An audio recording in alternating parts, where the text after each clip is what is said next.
ಬಿಜೆಪಿಗರ ನೈತಿಕತೆ ಬಗ್ಗೆ ಈಗ ಪ್ರಶ್ನೆಗಳು ಎದ್ದಿದೆ. 8 ರಾಜ್ಯಗಳ ಮುಖ್ಯಮಂತ್ರಿಗಳಿಗೆ ಸಿದ್ದರಾಮಯ್ಯ ಈ ಹಿಂದೆನೇ ಪತ್ರವನ್ನು ಬರೆದಿದ್ರು. ಬಿಜೆಪಿ ನಾಯಕರು ತೆರಿಗೆ ಅನ್ಯಾಯದ ಬಗ್ಗೆ ಕೇಂದ್ರದ ವಿರುದ್ಧ ಧ್ವನಿ ಎತ್ತೋದಕ್ಕೆ ಮಾತ್ರ ಮುಂದ್ಬರೋದೇ ಇಲ್ಲ.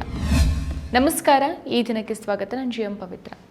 ಗಾಂಧಿನಗರ ವಿಧಾನಸಭಾ ಕ್ಷೇತ್ರದ ಚಿಕ್ಕಪೇಟೆಯ ಆಧುನೀಕರಣ ಮತ್ತು ಗಾಂಧಿನಗರ ಕ್ಷೇತ್ರದ ರಸ್ತೆಗಳ ವೈಟ್ ಟ್ಯಾಪಿಂಗ್ ಕಾಮಗಾರಿಗಳಿಗೆ ಗುದ್ದಲಿ ಪೂಜೆ ನೆರವೇರಿಸಿ ಸಿಎಂ ಸಿದ್ದರಾಮಯ್ಯ ಮಾತಾಡ್ತಾ ಇದ್ರು. ಬಳಿಕ ಮಾತನಾಡಿದಂಥ ಸಿಎಂ ಸಿದ್ದರಾಮಯ್ಯನವರು ಯುವ ಸಂಸದ ತೇಜಸ್ವಿ ಸೂರ್ಯ ಅವರನ್ನ ಅಮಾವಾಸ್ಯೆ ಅಂತ ಕರೆದಿದ್ದಾರೆ. ಅಷ್ಟೇ ಅಲ್ಲ, ಪ್ರಧಾನಿ ನರೇಂದ್ರ ಮೋದಿ, ಶೋಭಾ ಕರಂದ್ಲಾಜೆ, ಕೇಂದ್ರ ಸಚಿವ ಎಚ್.ಡಿ. ಕುಮಾರಸ್ವಾಮಿ ವಿರುದ್ಧನೂ ವಾಗ್ದಾಳಿಯನ್ನು ನಡೆಸಿದ್ದಾರೆ. ಬೆಂಗಳೂರಿನ ಮೆಟ್ರೋಗೆ 87% ಹಣ ಕೊಡೋದು ರಾಜ್ಯ ಸರ್ಕಾರ. ಅಂದ್ರೆ ರಾಜ್ಯದ ಜನತೆಯ 87% ಹಣದಲ್ಲಿ ನಮ್ಮ ಮೆಟ್ರೋ ಆಗಿದೆ. ಆದರೆ ಬಿಜೆಪಿಯವರು ಮೆಟ್ರೋ ಕೇಂದ್ರದ ಯೋಜನೆ ಅಂತ ತಿರುಚಿ ಸುಳ್ಳು ಹೇಳ್ತಿದ್ದಾರೆ ಅಂತ ಸಿದ್ದರಾಮಯ್ಯ ಕಿಡಿಕಾರಿದ್ರು. ಸಂಸದ ತೇಜಸ್ವಿ ಸೂರ್ಯ, ನಾನು ಇವರನ್ನ ಅಮಾವಾಸ್ಯೆ ಸೂರ್ಯ ಅಂತ ಕರಿತೀನಿ. ರಾಜ್ಯಕ್ಕೆ ಆಗ್ತಾ ಇರುವಂತಹ ಅನ್ಯಾಯ, ದ್ರೋಹದ ಬಗ್ಗೆ ಅಮಾವಾಸ್ಯೆ ಸೂರ್ಯ ಇವತ್ತಿನವರೆಗೆ ಬಾಯ್ಬಿಟ್ಟಿದ್ದಾರಾ? ಸಚಿವರಾದಂಥ ಶೋಭಾ ಕರಂದ್ಲಾಜೆ, ಎಚ್.ಡಿ. ಕುಮಾರಸ್ವಾಮಿ ಅವರು ಮೋದಿ ಸರ್ಕಾರದಿಂದ ರಾಜ್ಯಕ್ಕೆ ಆಗ್ತಾ ಇರುವಂತಹ ಮೋಸ, ದ್ರೋಹದ ಬಗ್ಗೆ ಒಂದೇ ಒಂದು ದಿನ ಆದ್ರೂ ಬಾಯಿ ಬಿಟ್ಟಿದ್ದಾರಾ ಅಂತ ಸಿದ್ದರಾಮಯ್ಯ ಲೇವಡಿ ಮಾಡ್ತಾರೆ. ಕರ್ನಾಟಕಕ್ಕೆ ಕೊಡಬೇಕಾಗಿರ್ತಕ್ಕಂಥ ಹಣ ಕೊಡಿ ಅಂತ ಹೇಳಿ ಕೇಳಕ್ಕಾಗ್ಲಿಲ್ಲ. ಇವ್ರಿಗೆ ಒಂದ್ ದಿನ ಮಾತಾಡ್ಲಿಲ್ಲ. ಅವ್ರು ಯಾರೋ ಒಬ್ಬ ಸೌತ್ನಲ್ಲಿ MP ಯಾರು, ಸೂರ್ಯ ಅಮಾವಾಸ್ಯೆ ಅಂತ ಕರಿತೀನಿ ನಾನು ಅವ್ರಿಗೆ.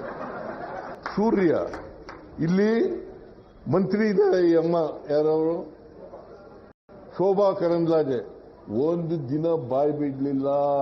ಸೊ ಇಂಥವ್ರನ್ನ ಗೆಲ್ಲಿಸಿ ನಿಮಗಾಗ್ಲಿ, ರಾಜ್ಯಕ್ಕಾಗ್ಲಿ ಅಥವಾ ಅವರು ಗೆದ್ದ ಪಾರ್ಲಿಮೆಂಟ್ ಕ್ಷೇತ್ರಕ್ಕಾಗ್ಲಿ ಏನ್ ಸಿಕ್ಕಿದೆ ಹೇಳಿ ಅಂತ ಪ್ರಶ್ನೆ ಸಹ ಮಾಡಿದ್ರು.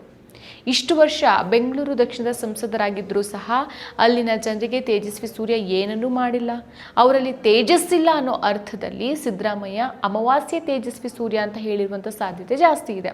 ಸೊ ತಮ್ಮ ಪಾರ್ಟಿಯ ಸಂಸದರ ಬಗ್ಗೆ ಲೇವಡಿ ಮಾಡಿದಂಥ ಮುಖ್ಯಮಂತ್ರಿಗಳಿಗೆ ವಿಪಕ್ಷ ನಾಯಕ ಆರ್ ಅಶೋಕ್ ತಿರುಗೇಟನ್ನು ಕೊಟ್ಟಿದ್ದಾರೆ. ತಮ್ಮ ಪಾರ್ಟಿಯ ಸಂಸದರನ್ನ ಅಮಾವಾಸ್ಯೆ ಅಂತ ಲೇವಡಿ ಮಾಡಿದ್ದಾರೆ. ಆದರೆ ಅವರು ನಿಜವಾದ ಸೂರ್ಯ. ಆ ಸೂರ್ಯನ ಬೆಳಕಿನಿಂದಾನೇ ಕಳೆದ ಲೋಕಸಭಾ ಚುನಾವಣೆಯಲ್ಲಿ 2,77,083 ಮತಗಳ ಅಂತರದಿಂದ ನಿಮ್ಮ ಪಾರ್ಟಿಯ ಅಭ್ಯರ್ಥಿ ವಿರುದ್ಧ ಗೆಲುವನ್ನು ಸಾಧಿಸುವುದು ನಿಮಗೆ ಮರ್ತೋಯ್ತಾ ಅಂತ ಆರ್ ಅಶೋಕ್ ಕೇಳ್ತಾರೆ.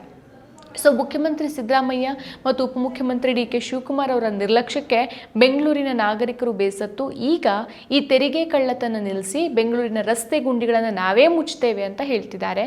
ಇದೇನಾ ರಾಹುಲ್ ಗಾಂಧಿ ಅವರೇ ನಿಮ್ಮ ಕರ್ನಾಟಕ ಮಾಡೆಲ್ ಅಂತ ಆರ್ ಅಶೋಕ್ ವ್ಯಂಗ್ಯ ಮಾಡ್ತಾರೆ. ಸೊ ಬಿಜೆಪಿಯ ಆರ್ ಅಶೋಕ್, ವಿಜಯೇಂದ್ರ ಸೇರಿ ಯಾರದ್ದೂ ಸ್ವಂತ ಮಾತಿಲ್ಲ. RSSನವರು ಬರ್ಕೊಟ್ಟಿರೋದನ್ನ ಓದ್ ಹೋಗೋದಷ್ಟೇ ಇವ್ರ ಕೆಲಸ. ವಿಧಾನಸಭಾ ಅಧಿವೇಶನದ ವೇಳೆ ಒಮ್ಮೆ ಆರ್ ಅಶೋಕ್ ಅವರನ್ನ ಕೇಳಿದ್ದೆ. ಆಗ ಆರ್ ಅಶೋಕ್ ಅವರು, ಏನ್ ಮಾಡೋದು ಸರ್, RSSನವರೊಬ್ರು ಬಂದು ಕೂತಿರ್ತಾರೆ, ಅವ್ರು ಹೇಳಿದ್ದನ್ನ ಹೇಳ್ದೆ ಹೋದ್ರೆ ನಮ್ಮನ್ನ ಬಿಡೋದಿಲ್ಲ ಸಾರ್ ಅಂತ ಉತ್ತರಿಸಿದ್ರು ಅಂತ ಸಿದ್ದರಾಮಯ್ಯ ಹೇಳ್ತಾರೆ. ಸಚಿವ ಪ್ರಿಯಾಂಕ್ ಖರ್ಗೆ ಅವರೇ, ನಿಮ್ಮ ಕಾಂಗ್ರೆಸ್ ಸರ್ಕಾರಕ್ಕೆ ರಸ್ತೆ ರಿಪೇರಿ ಮಾಡಿ ಅಂತ ಹೇಳಿ ಬೇಸತ್ತಿರುವಂತ ಬೆಂಗಳೂರಿನ ಜನತೆಗೆ ಒಂದು ಉಪಕಾರ ಮಾಡಿ ಪುಣ್ಯ ಕಟ್ಕೊಳ್ಳಿ. ಗಾಢ ನಿದ್ದೆಯಲ್ಲಿರುವಂಥ ಸಿಎಂ ಅವರಿಗೆ ಬೆಂಗಳೂರಿನಲ್ಲಿರುವಂಥ ರಸ್ತೆ ಗುಂಡಿಗಳನ್ನು ಮುಚ್ಚೋಕೆ ತಕ್ಷಣ ಒಂದು ಪತ್ರವನ್ನು ಬರೀರಿ. ನೀವು ಹೇಳಿದ್ರೆ ಮುಖ್ಯಮಂತ್ರಿಗಳು ತಕ್ಷಣ ಪಾಲನೆ ಮಾಡ್ತಾರೆ ಅಂತ ಆರ್ ಅಶೋಕ್ ಲೇವಡಿ ಮಾಡ್ತಾರೆ. ಸೊ ಆ ಮೂಲಕ ಖಾಸಗಿ ಸಂಸ್ಥೆಗಳ ಚಟುವಟಿಕೆಗಳ ಅಂಕುಶ ಹಾಕಬೇಕು ಅನ್ನೋ ಅಂದಿನ ಪ್ರಿಯಾಂಕ್ ಖರ್ಗೆ ಅವರ ಪತ್ರವನ್ನು ಪರೋಕ್ಷವಾಗಿ ಇವರು ಎಳೆತರ್ತಾರೆ. ಸೊ ನರೇಂದ್ರ ಮೋದಿ ಎಷ್ಟು ಒಳ್ಳೆಯವರಾಗಿ ಕಾಣ್ತಾರೋ ಅಷ್ಟೇ ದ್ವೇಷ ಅವರಿಗೆ ಕರ್ನಾಟಕದ ಮೇಲಿದೆ ಅಂತ ಸಿಎಂ ಸಿದ್ದರಾಮಯ್ಯ ಗುಡುಗಿದ್ದಾರೆ. ಕರ್ನಾಟಕಕ್ಕೆ 11,495 ಕೋಟಿ ರೂಪಾಯಿ ಹಣ ಕೊಡಬೇಕಾಗಿತ್ತು. ಆದರೆ ₹1 ಸಹ ಕೊಟ್ಟಿಲ್ಲ. ಅಪ್ಪರ್ ಭದ್ರಾ ಯೋಜನೆಗೆ 5,300 ರೂಪಾಯಿ ಕೊಡ್ತೀವಿ ಅಂತಂದ್ರು. ಆ ಯಾರು, ನಿರ್ಮಲಾ ಸೀತಾರಾಮನ್ ₹1 ಕೊಟ್ಟಿಲ್ಲ ಅಂತ ವಾಗ್ದಾಳಿ ನಡೆಸ್ತಾರೆ. ಸೊ ಸಿಎಂ ಸಿದ್ದರಾಮಯ್ಯ ಈ ರೀತಿ ವಾಗ್ದಾಳಿ ನಡೆಸೋದಕ್ಕೆ ಕಾರಣ ತೆರಿಗೆ ಹಂಚಿಕೆಯಲ್ಲಿ ಕರ್ನಾಟಕಕ್ಕೆ ಆಗ್ತಾ ಇರುವಂಥ ಮೋಸ. ಹೌದು, ಪ್ರಧಾನಿ ಮೋದಿ, ಬಿಜೆಪಿ ನೇತೃತ್ವದ ಕೇಂದ್ರ ಸರ್ಕಾರ ತೆರಿಗೆ ಆದಾಯ ಹಂಚಿಕೆಯಲ್ಲಿ ಕೆಲ ರಾಜ್ಯಗಳಿಗೆ ಅನ್ಯಾಯ ಮಾಡ್ತಾ ಬಂದಿದೆ. ಸೊ ಬಿಜೆಪಿಯೇತರ ರಾಜ್ಯಗಳ ಆಡಳಿತ ಇರುವಂತಹ ರಾಜ್ಯಗಳಿಗೆ ಕಡಿಮೆ ಹಂಚಿಕೆ ಮಾಡಿ ಬಿಜೆಪಿ ಮತ್ತು ಅದರ ಮಿತ್ರ ಪಕ್ಷಗಳನ್ನು ಅಧಿಕಾರದಲ್ಲಿರುವಂತಹ ರಾಜ್ಯಗಳಲ್ಲಿ ತೆರಿಗೆಯ ಹೆಚ್ಚಿನ ಪಾಲನ ಹಂಚ್ತಾ ಇದೆ ಅನ್ನೋ ಆರೋಪ ಪ್ರತಿ ವರ್ಷನೂ ಕೇಳಿಬರುತ್ತೆ. ರಾಜ್ಯಗಳಿಗೆ ನ್ಯಾಯಯುತವಾಗಿ ತೆರಿಗೆ ಹಂಚಿಕೆ ಮಾಡಬೇಕಾದಂಥ ಮೋದಿ ಸರ್ಕಾರ ಈ ಬಾರಿಯೂ ತನ್ನ ತಾರತಮ್ಯ ಧೋರಣೆಯನ್ನು ಮುಂದುವರಿಸಿತ್ತು. ಕಳೆದ ವರ್ಷ ಕೇಂದ್ರ ಸರ್ಕಾರ ತೆರಿಗೆ ಆದಾಯದಲ್ಲಿ ಸಂಗ್ರಹವಾದಂಥ ಹಣವನ್ನು ರಾಜ್ಯಗಳಿಗೆ ಹಂಚಿಕೆ ಮಾಡಿತ್ತು. ಈ ಪೈಕಿ ಬಿಜೆಪಿ ಅಧಿಕಾರದಲ್ಲಿರುವಂಥ ಯೋಗಿ ಆದಿತ್ಯನಾಥ್ ಮುಖ್ಯಮಂತ್ರಿಯಾಗಿರುವಂಥ ಉತ್ತರ ಪ್ರದೇಶ ಗರಿಷ್ಠ ಪಾಲನ್ನ ಪಡ್ಕೊಂಡಿತ್ತು. ಯಥಾ ಪ್ರಕಾರ ಕರ್ನಾಟಕಕ್ಕೆ ಈ ಬಾರಿಯೂ ಅನ್ಯಾಯ ಆಗಿದೆ ಅಂತ ರಾಜ್ಯದ ಕಾಂಗ್ರೆಸ್ ಸರ್ಕಾರ ಧರಣಿ ಕೂತಿತ್ತು. ಉತ್ತರ ಪ್ರದೇಶಕ್ಕೆ ಬರೋಬ್ಬರಿ 31,962 ಕೋಟಿ ರೂಪಾಯಿ ಹಂಚಿಕೆ ಮಾಡಲಾಗಿದೆ. ಆದರೆ ಕರ್ನಾಟಕಕ್ಕೆ ಕೇವಲ 6,498 ಕೋಟಿ ರೂಪಾಯಿಯನ್ನು ಕೊಡಲಾಗಿದೆ. ಉತ್ತರ ಪ್ರದೇಶ ಮಾತ್ರ ಅಲ್ಲ, ಬಿಜೆಪಿ ಅಧಿಕಾರದಲ್ಲಿರುವಂಥ ಮಧ್ಯಪ್ರದೇಶ, ಮಹಾರಾಷ್ಟ್ರ, ರಾಜಸ್ಥಾನ್, ಒಡಿಶಾ ರಾಜ್ಯಗಳು ತೆರಿಗೆ ಹಂಚಿಕೆಯಲ್ಲಿ ಹೆಚ್ಚಿನ ಲಾಭವನ್ನು ಪಡ್ಕೊಂಡಿತ್ತು. ಈ ರಾಜ್ಯಗಳು ಕ್ರಮವಾಗಿ 13,987 ಕೋಟಿ, 11,255 ಕೋಟಿ, 10,737 ಕೋಟಿ, 8,068 ಕೋಟಿ ರೂಪಾಯಿನ ಪಡ್ಕೊಂಡಿದೆ. ಹಾಗೆಯೇ ಬಿಜೆಪಿಯ ಮಿತ್ರ ಪಕ್ಷಗಳ ಆಡಳಿತ ಇರುವಂತಹ ಬಿಹಾರ 17,921 ಕೋಟಿ ರೂಪಾಯಿ ಪಡ್ಕೊಂಡಿದ್ರೆ ಆಂಧ್ರ ಪ್ರದೇಶ 7,211 ಕೋಟಿ ರೂಪಾಯಿ ಗಿಟ್ಟಿಸಿಕೊಂಡಿತ್ತು.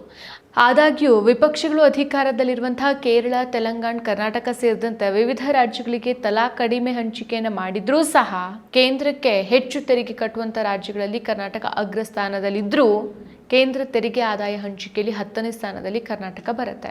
ಕರ್ನಾಟಕಕ್ಕೆ ಕೇವಲ 6,498 ಕೋಟಿ ರೂಪಾಯಿ ನೀಡಲಾಗಿದೆ. ಇನ್ನು ದಕ್ಷಿಣದ ರಾಜ್ಯಗಳೇ ಆದಂಥ ಕೇರಳ, ತೆಲಂಗಾಣಗೆ ಕ್ರಮವಾಗಿ 3,430 ಕೋಟಿ ಮತ್ತು 3,745 ಕೋಟಿ ರೂಪಾಯಿಯನ್ನು ಕೊಡಲಾಗಿದೆ. ಸೊ ಈ ತೆರಿಗೆ ತಾರತಮ್ಯ ಇವತ್ತು ಅಥವಾ ನಿನ್ನೆದಲ್ಲ, ದಶಕಗಳಿಂದಾನು ಈ ತಾರತಮ್ಯ ಮುಂದುವರ್ಕೊಂಡೇ ಬಂದಿದೆ. GST ಜಾರಿಯಾದ ಮೇಲೆ ತಾರತಮ್ಯ ಗಣನೀಯವಾಗಿ ಹೆಚ್ಚಾಗಿದೆ. ಸೊ ಗಮನಾರ್ಹವಾಗಿ ದಕ್ಷಿಣದ ರಾಜ್ಯಗಳಿಗೆ ಕೇಂದ್ರಕ್ಕೆ ಹೆಚ್ಚು ತೆರಿಗೆ ಸಂಗ್ರಹ ಆಗ್ತಾ ಇದ್ರೂ ಸಹ ಈ ರಾಜ್ಯಗಳಿಗೆ ಹಂಚಿಕೆಯಲ್ಲಿ ಭಾರಿ ಮೊತ್ತ ಕಡಿಮೆ ಸಿಗ್ತಾ ಇದೆ. ಸೊ ಇಲ್ಲಿ ಗಮನಿಸಬೇಕಾದಂಥ ಇನ್ನೊಂದು ಅಂಶ ಅಂತಂದರೆ, ತೆರಿಗೆ ಹಂಚೋಕೆ ಹೆಚ್ಚು ಅವಕಾಶ ಕೇಂದ್ರಕ್ಕಿದ್ರೆ ಅಭಿವೃದ್ಧಿ ಯೋಜನೆಗಳನ್ನು ಜಾರಿಗೊಳಿಸೋ ಹೊಣೆಗಾರಿಕೆ ರಾಜ್ಯಗಳ ಮೇಲಿರುತ್ತೆ.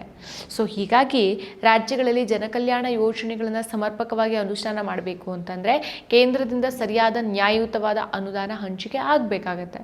ಸೊ ಹೀಗಾಗಿನೇ ಆಯಾ ರಾಜ್ಯಗಳಿಂದ ಬರುವಂಥ ಆದಾಯ ತೆರಿಗೆ ಮತ್ತು ರಾಜ್ಯಗಳಿಗೆ ಅಗತ್ಯ ಇರುವಂತಹ ಹಣಕಾಸಿನ ಬಗ್ಗೆ ಅಧ್ಯಯನ ನಡೆಸಿ ತೆರಿಗೆ ಹಂಚಿಕೆಗೆ ಶಿಫಾರಸು ಮಾಡಬೇಕು ಅಂತ ಹಣಕಾಸು ಆಯೋಗಗಳನ್ನು ಕಾಲಕಾಲಕ್ಕೆ ರಚಿಸಲಾಗುತ್ತೆ. ಆದಾಗ್ಯೂ ಕೇಂದ್ರದ ತಾರತಮ್ಯ ಧೋರಣೆ ನಿಂತೇ ಇಲ್ಲ. ಈ ಹಿಂದೆ YV ರೆಡ್ಡಿ ಅವರ ನೇತೃತ್ವದ 14ನೇ ಹಣಕಾಸು ಆಯೋಗ ಒಕ್ಕೂಟ ವ್ಯವಸ್ಥೆಯನ್ನು ಬಲಪಡಿಸುವಂಥ ಕೇಂದ್ರ, ರಾಜ್ಯ ಹಾಗೂ ಸ್ಥಳೀಯ ಸರ್ಕಾರಗಳು ಒಂದು ಮತ್ತೊಂದರ ಸ್ವಾಯತ್ತತೆಯನ್ನು ಅತಿಕ್ರಮಿಸಬಾರದು ಅಂತ ಹೇಳಿತ್ತು. ಜೊತೆಗೆ ಕೇಂದ್ರದಲ್ಲಿ ಸಂಗ್ರಹ ಆಗುವಂಥ ಒಟ್ಟು ತೆರಿಗೆಯಲ್ಲಿ ರಾಜ್ಯಗಳಿಗೆ ಹೆಚ್ಚು ಪಾಲು ನೀಡಬೇಕು ಅಂತ ರಾಜ್ಯಗಳ ಪಾಲನ್ನು 34% 42%ಗೆ ಏರಿಸುತ್ತೆ. ಆದರೆ ರಾಜ್ಯಗಳನ್ನು ತನ್ನ ಕಪಿಮುಷ್ಟಿಯಲ್ಲಿ ಇಟ್ಕೊಳ್ಳೋಕೆ ಬಯಸುವಂಥ ಪ್ರಧಾನಿ ಮೋದಿ ಆಯೋಗದ ಶಿಫಾರಸನ್ನು ಒಪ್ಪೋಕೆ ಹಿಂದೇಟಾಕ್ತಾರೆ. ಸೊ ರಾಜ್ಯಗಳ ಪಾಲನ್ನು ಹೆಚ್ಚಿಸದೇ ಇರುವಕ್ಕೆ ಬೇರೆ ತಂತ್ರವನ್ನೇ ಹಣಿತಾರೆ. ಸೆಸ್ ಹಾಗೂ ಸರ್ಚಾರ್ಜ್ ಅನ್ನ ರಾಜ್ಯಗಳ ಜೊತೆಗೆ ಹಂಚ್ಕೊಳ್ಳೋದಿಲ್ಲ ಅಂತ ಹೇಳುತ್ತೆ. ಮತ್ತೆ ರಾಜ್ಯಗಳ ತೆರಿಗೆ ಪಾಲನ್ನು 34%ಗೆ ಇಳಿಸುತ್ತೆ. ಇದರ ಪರಿಣಾಮವಾಗಿ ಕಳೆದ 5 ವರ್ಷಗಳಲ್ಲಿ ಕರ್ನಾಟಕಕ್ಕೆ ಬರೋಬ್ಬರಿ 60,000 ಕೋಟಿ ರೂಪಾಯಿ ನಷ್ಟ ಆಗಿದೆ. ಅಷ್ಟೇ ಅಲ್ಲ, 15ನೇ ಹಣಕಾಸು ಆಯೋಗವನ್ನು ನೇಮಿಸಿದಂಥ ಮೋದಿ ಸರ್ಕಾರ 14ನೇ ಆಯೋಗ ಶಿಫಾರಸು ಮಾಡಿದಂಥ 42% ತೆರಿಗೆ ರಾಜ್ಯಗಳಿಗೆ ಹಂಚಿಕೆ ಮಾಡಬೇಕು ಅನ್ನೋದನ್ನು ಮರುಪರಿಶೀಲಿಸೋಕೆ ಸೂಚಿಸುತ್ತೆ. ಸೊ ಕೇಂದ್ರದ ಅಣತಿಯಂತೆ ವರದಿ ಸಿದ್ಧಪಡಿಸಿದ ಆಯೋಗ ಕರ್ನಾಟಕದ ಪಾಲನ್ನು 4.71% 3.64%ಗೆ ಇಳಿಸುತ್ತೆ.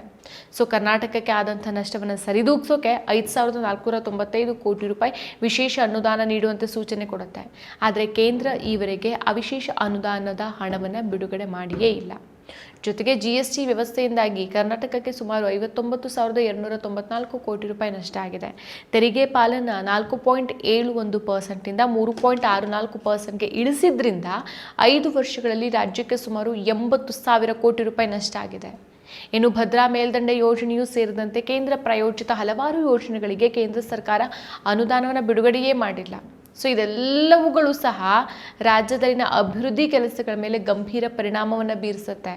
ಹೀಗಾಗಿನೇ ರಾಜ್ಯದ ಪಾಲನ್ನು ನ್ಯಾಯಯುತವಾಗಿ ನೀಡಬೇಕು ಅಂತ ಒತ್ತಾಯಿಸಿ ಮುಖ್ಯಮಂತ್ರಿ ಸಿದ್ದರಾಮಯ್ಯ ನೇತೃತ್ವದಲ್ಲಿ ಕಾಂಗ್ರೆಸ್ ಸಚಿವರು ಮತ್ತು ಶಾಸಕರು ದೆಹಲಿಗೆ ಹೋಗಿ ಪ್ರತಿಭಟನೆಯನ್ನು ನಡೆಸಿದ್ರು. ತೆರಿಗೆ ಹಂಚಿಕೆಯಲ್ಲಿ ರಾಜ್ಯದ ಪಾಲನ್ನು 3.64ಕ್ಕೆ ಇಳಿಸುವಂಥ ನಿರ್ಧಾರವನ್ನು ಮರುಪರಿಶೀಲಿಸಬೇಕು ಅಂತ 16ನೇ ಹಣಕಾಸು ಆಯೋಗಕ್ಕೂ ಮನವಿ ಮಾಡಿದ್ರು.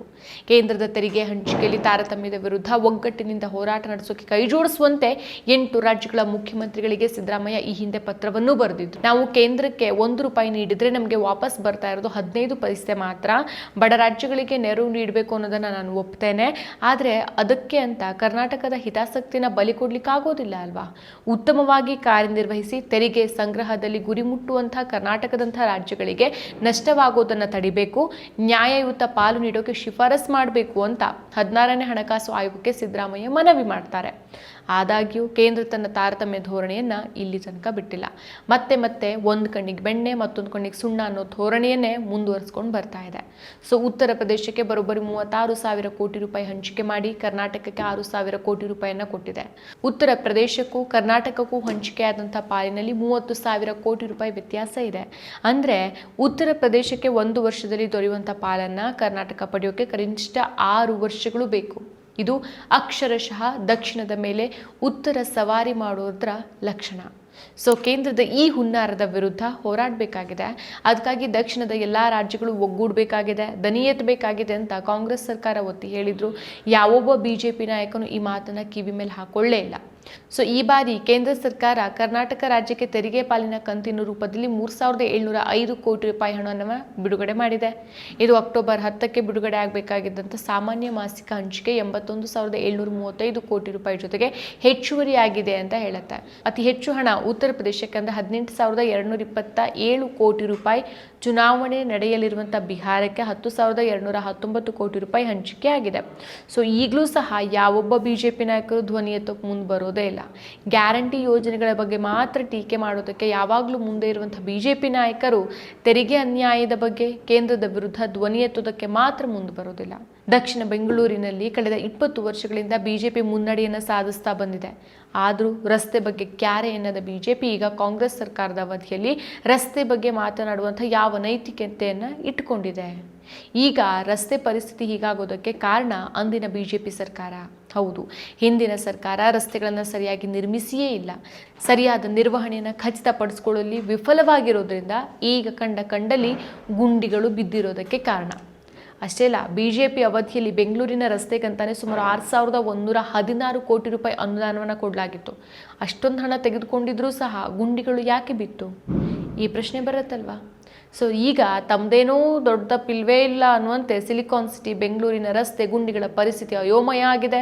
ರಸ್ತೆ ಗುಂಡಿಗಳನ್ನು ಶೀಘ್ರದಲ್ಲೇ ಮುಚ್ಚಿ ಸಮಸ್ಯೆ ಪರಿಹರಿಸುವಂತೆ ಆಗ್ರಹಿಸಿ ಬಿಜೆಪಿ ಬೆಂಗಳೂರು ಮಾತ್ರ ಅಲ್ಲ, ರಾಜ್ಯದಾದ್ಯಂತ ಪ್ರತಿಭಟನೆಯನ್ನು ನಡೆಸ್ಕೊಂಡು ಬರ್ತಿದ್ದಾರೆ. ಸೊ ಬಿಜೆಪಿಗರ ಕತೆ ಹೆಂಗಾಗಿದೆ ಅಂತಂದರೆ, ಕೆಲಸ ಕರಿಬೇಡಿ ಊಟಕ್ಕೆ ಮರಿಬೇಡಿ ಅನ್ನೋ ರೀತಿ ಆಗಿದೆ. ಆ ಕಡೆ ಕೇಂದ್ರ ಸರ್ಕಾರದ ತೆರಿಗೆ ಅನ್ಯಾಯದ ವಿರುದ್ಧ ಧ್ವನಿ ಎತ್ತೋಕ್ಕಾಗೋದಿಲ್ಲ, ಅಥವಾ ಈ ಕಡೆ ಕೊಟ್ಟಿರುವಂಥ ಅನುದಾನವನ್ನು ಸರಿಯಾಗಿ ಬಳಸ್ಕೊಂಡಿಲ್ಲ. ಸೊ ಈಗ ಬಂದು ಕಾಂಗ್ರೆಸ್ ಸರ್ಕಾರದ ಮೇಲೆ ಎಗರಾಡೋದು ಯಾವ ನ್ಯಾಯ? ಮತ್ತಷ್ಟು ವಿಶೇಷ ವಿಡಿಯೋಗಳನ್ನು ನೋಡಲು ಮತ್ತು ಹೊಸ ವಿಡಿಯೋಗಳ ಬಗ್ಗೆ ತಿಳಿಯಲು ಈ ದಿನ .com ಯೂಟ್ಯೂಬ್ ಚಾನೆಲ್ ಸಬ್ಸ್ಕ್ರೈಬ್ ಮಾಡಿ ಮತ್ತು ಬೆಲ್ ಐಕಾನ್ ಕ್ಲಿಕ್ ಮಾಡಿ.